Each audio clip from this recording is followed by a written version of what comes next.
O lugar que é bom pra mim é onde eu quiser estar.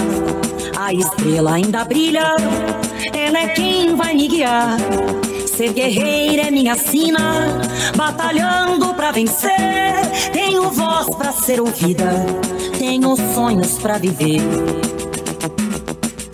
Não vão mais conseguir me anular, me calar. Ninguém vai me impedir de cantar e lutar. Seja em casa, no campo, na rua ou na praça, chega de mordaça, agora eu vou falar. Porque eu sou mulher pra fazer acontecer.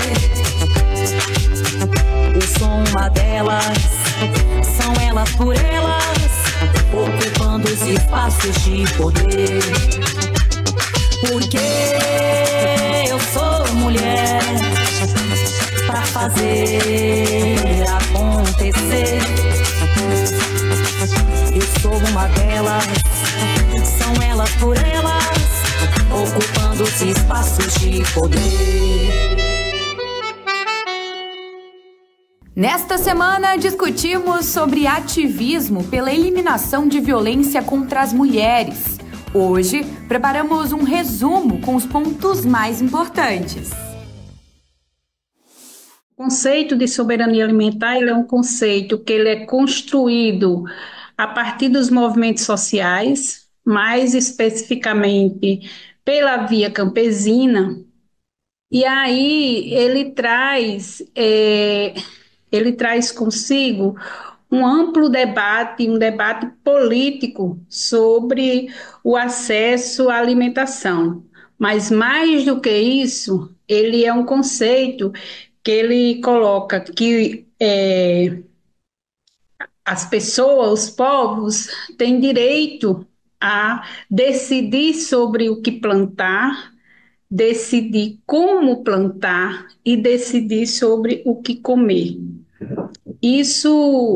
Essa definição, ela é extremamente política e bastante necessária para contrapor a essa ordem estabelecida, na qual o agronegócio e as grandes corporações de supermercados internacionais definem o que plantar e definem como e o que as pessoas vão comer. Então, aqui no Brasil, nós temos um entrelaçamento entre o conceito de soberania alimentar e o conceito de segurança alimentar. Então, tem alguns movimentos que trabalham também com esse conceito de segurança alimentar, mas aqui nós queremos enfatizar essa discussão que foi trazida pela via campesina, né, que a economia feminista traz para o centro a sustentabilidade. Então, se nós formos pautarmos na história, né, nos anos 80 se começa a se discutir o conceito de gênero, e esse conceito de gênero vem para dentro da economia e trata, por exemplo, debates importantes como a questão do trabalho, da mão de obra, onde estão o trabalho das mulheres, que são menos remunerados que os homens, mas a economia feminista, ela traz uma contribuição fundamental, que é ela...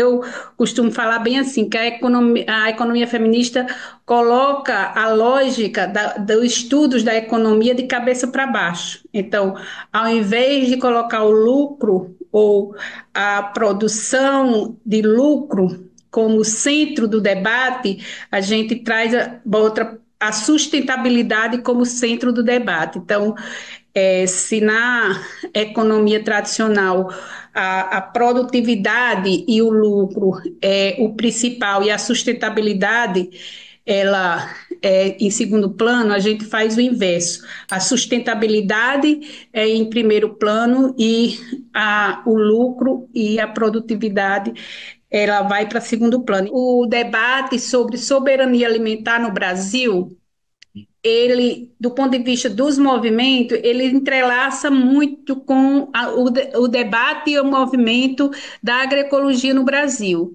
Então, as mulheres, elas estão na frente, né, nesse debate, tanto da soberania alimentar como da agroecologia. E no Brasil tem um protagonismo significativo, sobretudo as mulheres rurais, mas nós temos, e durante a pandemia, ampliou-se, né, a experiência das mulheres nesse debate, das mulheres urbanas inserida nesse debate, né? Então, seja com as hortas urbanas, seja com as cozinhas ecológicas.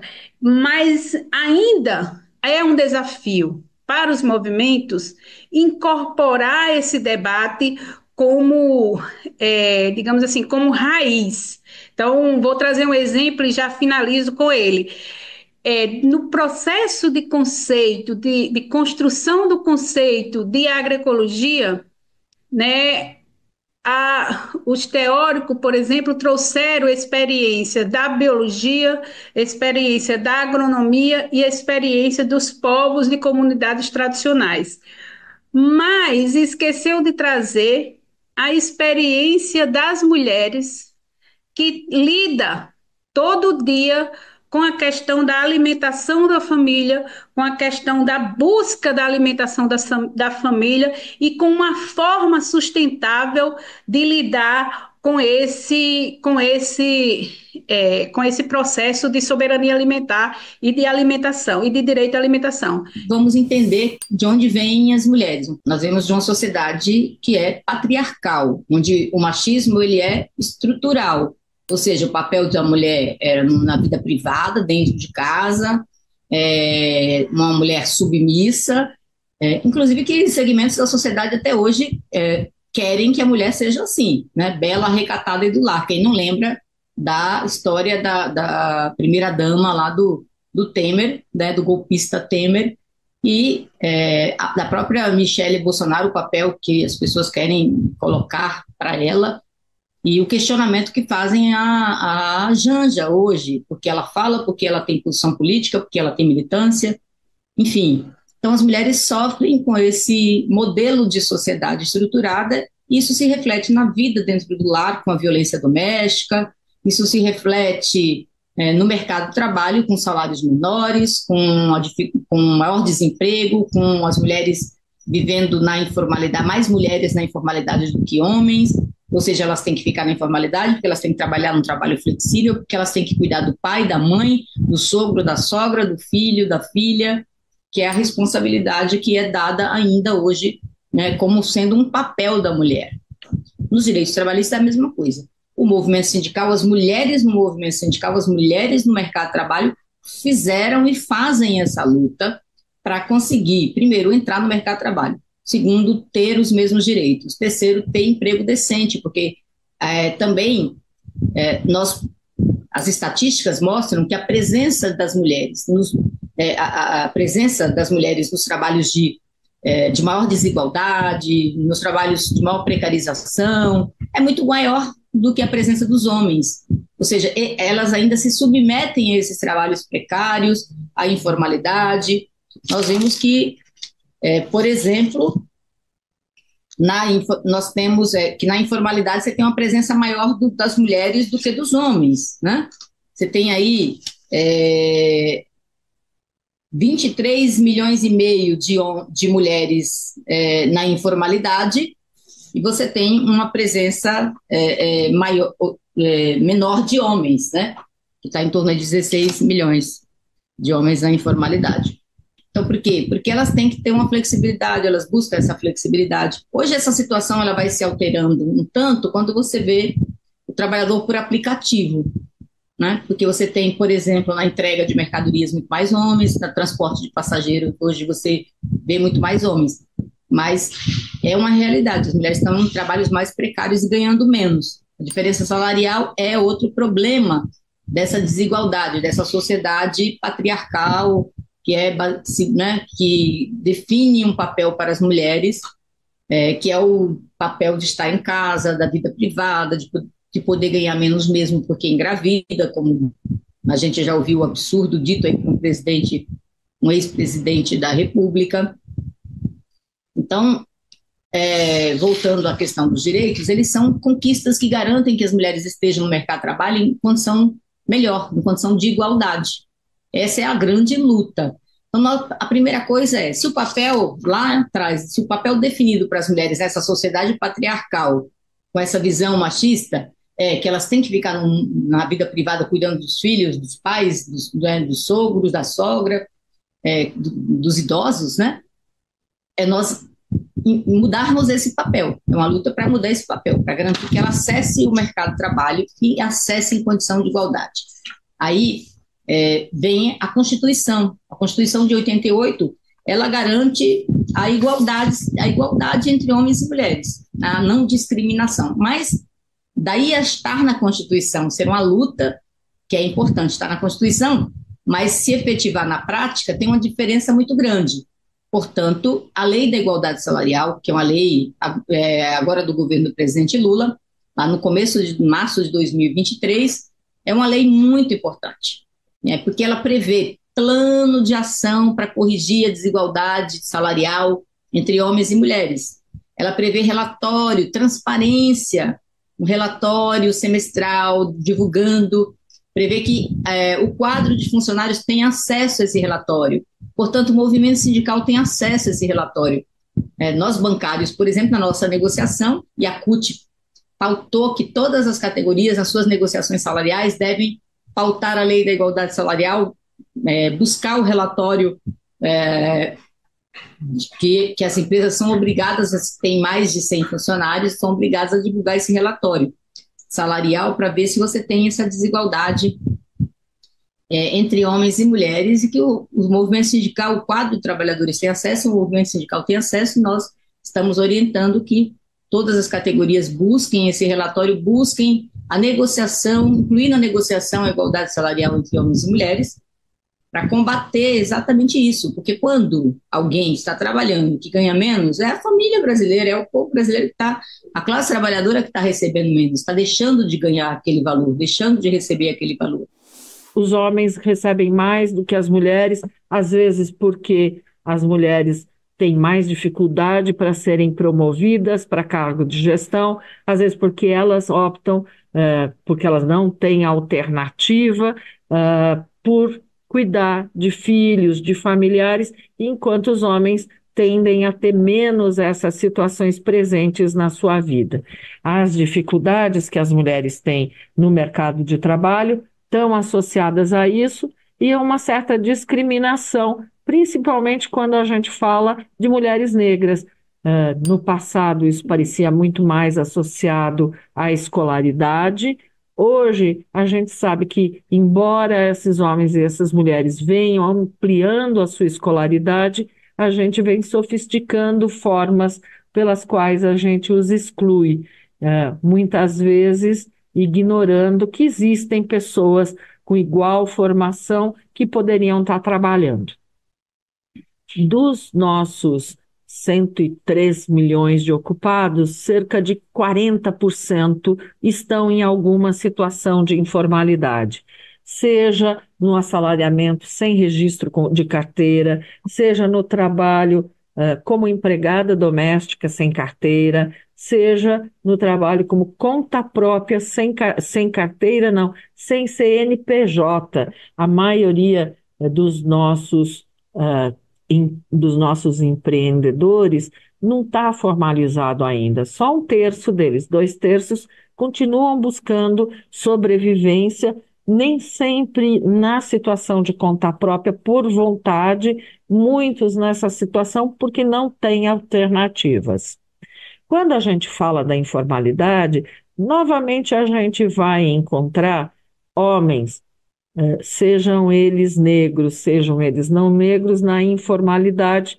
Na verdade, a taxa de informalidade que o IBGE calcula é da ordem de 44% para homens negros, 41% para homens não negros, em geral, brancos e amarelos.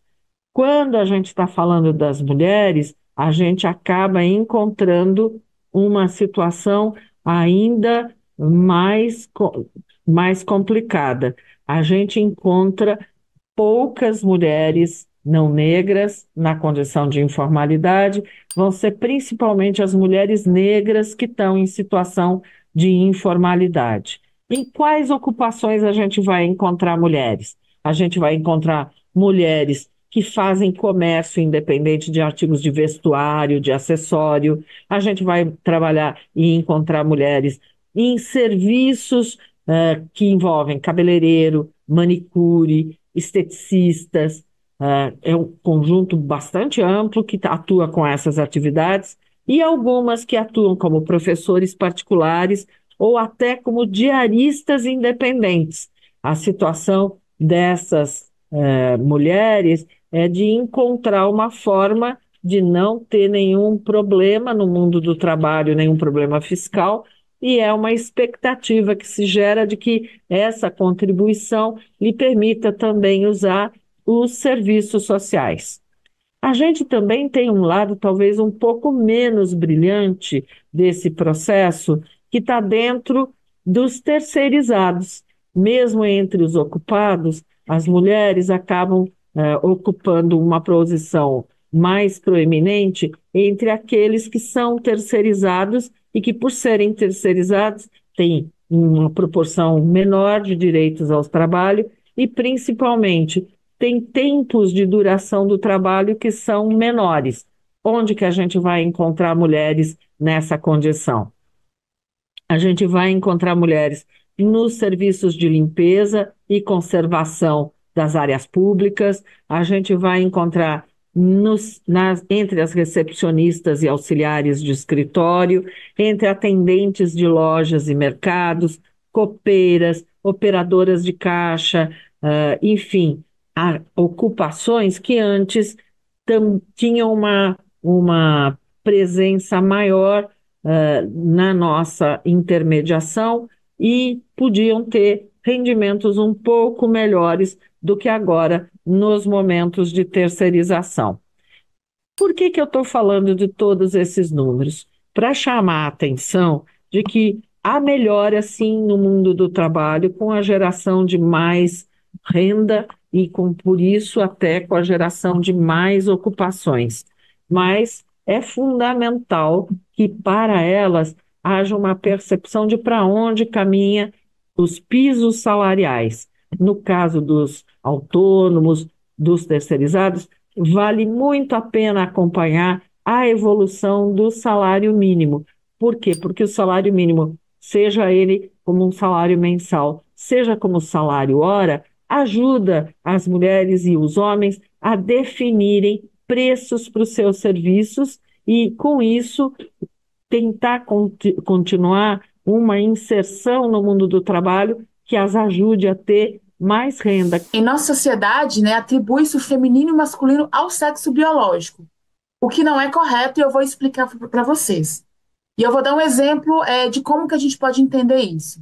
O chá revelação, né, que muitas pessoas fazem. Quando o exame aponta, né, uma vagina no feto, já se constrói todo um caminho para uma menina. Espera-se um determinado comportamento feminino, os símbolos e as performances. E o mesmo acontece quando a gente identifica um pênis no exame do feto. Então, espera-se as performances e símbolos ditos os masculinos. E sobre a performatividade, a gente entende como uma chave normativa de compreensão da própria fundamentação do gênero, baseado no processo de repetição e citação das normas. Uma essência presumida, né, do masculino e do feminino é feito com um conjunto de discursos que promovem as distintas formas de ser homem e ser mulher. Ou seja, né, a performatividade ela é um conjunto de características, de ações, de comportamentos. E o homem ser o símbolo do patriarcado, ele precisa performar determinadas características. O homem ele deve ser agressivo, sem responsabilidade emocional ou afetiva, sentimento, ele pode, né, ele é autorizado a ter esse sentimento de controle, de posse, enfim, né, performances que não são saudáveis nem para eles e nem para as mulheres. Então, vamos dizer, gente, essa masculinidade tóxica, o homem ele não pode ter características femininas, né? Muito se diz sobre o homem afeminado. O homem afeminado, ele não faz parte dessa masculinidade, né, hegemônica. A gente precisa entender, né, como que a gente pode transformar punições em educação. É muito nítido, gente, a gente perceber que a prisão por si só, ela não educa. É muito comum homens agressores saírem da prisão e cometerem feminicídio contra as vítimas. Ah, Bruno, você está querendo dizer então que muitos pontos da Lei Maria da Penha não adiantam? Todos adiantam. A Lei Maria da Penha, ela é pioneira, uma das leis mais importantes do mundo, e não sou eu que estou falando, várias pesquisas falam isso, mas é importante a gente entender que apenas a punição da prisão, ela não é o suficiente. A própria Lei Maria da Penha mostra isso. É fundamental a educação. É muito comum homens agressores saírem da prisão com essa revolta, né, e cometerem o feminicídio contra as mulheres. E o outro ponto fundamental que a masculinidade hegemônica fala, né, que a tóxica demonstra, ela é branca. E eu falei isso lá atrás. Contudo, né, os homens negros também são socializados pelo patriarcado e estão se inseridos nessa violência. Mas a questão racial, né, ela define quem é julgado, quem é punido, como que ele é julgado, como ele é punido. E o homem negro, ele não tem o direito de ser educado para não cometer mais a violência. Isso não é nítido, né? Isso não é dito. Mas o homem negro, ele está no seu papel à margem da sociedade, né? Muitos homens brancos se tornam impunes diante da violência que sofrem e os homens negros são punidos. Ah, Bruno, então você está falando que não tem que haver punição? Não. Os homens eles têm que ser punidos, sofrerem sanções pelas violências que cometem. Continue ligada no TV Elas por Elas.